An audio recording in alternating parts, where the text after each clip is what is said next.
আকন্ত গাছের মোয়া মর্যাদা কাজ, এ বিরাট বিরাট কাজ হয়েতে কারো যদি গোপনীয় কোমরে লাগে বা কারো যদি মোচকা লাগে বা কারো যদি মাথায় যদি কোনো যন্ত্রণা করে আকর্ষণীয় বা কারো যদি আতকপালি থেকে থাকে, এই আকন্ত গাছের আটা দিয়ে এমনকি হাতে যদি পুরাতন কাঁটাও থাকে, কাঁটা থেকে আপনারা শুধরাতে পারবেন বা আমুলি যদি কাঁটা যদি ফুটে থাকে প্রকৃত, এই কাঁটা বার করতে পারবেন। এক রাতে দিলে দ্বিতীয় রাতে বেরিয়ে যাবে। সন্ধেবেলা দেবেন, রাতের মধ্যে কাঁটা সঙ্গে সঙ্গে টেনে বের করে দেবে। আকান্ত গাছের এত ক্ষমতা।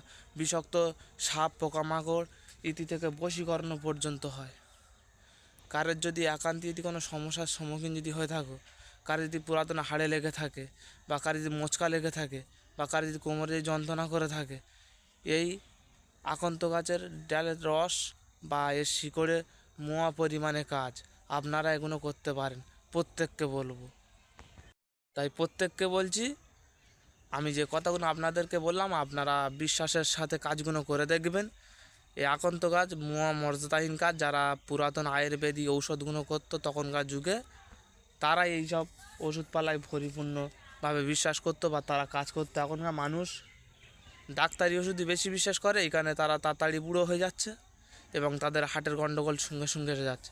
কিন্তু পুরাতন এইসব আয়ুর্বেদিক ওষুধ এত সুন্দর চিকিৎসক এগুলো যে এতে আয়ুর্বেদিক পর্যন্ত ওষুধ তৈরি হয়। তা প্রত্যেককে বলবো, আপনারা যে কথাগুলো আমার শুনেছেন এগুলো নারীদের গোপনীয় রোগ বা সাদা সেরাপ সর্বরোগের উপকারিতা ক্ষমতায়ের।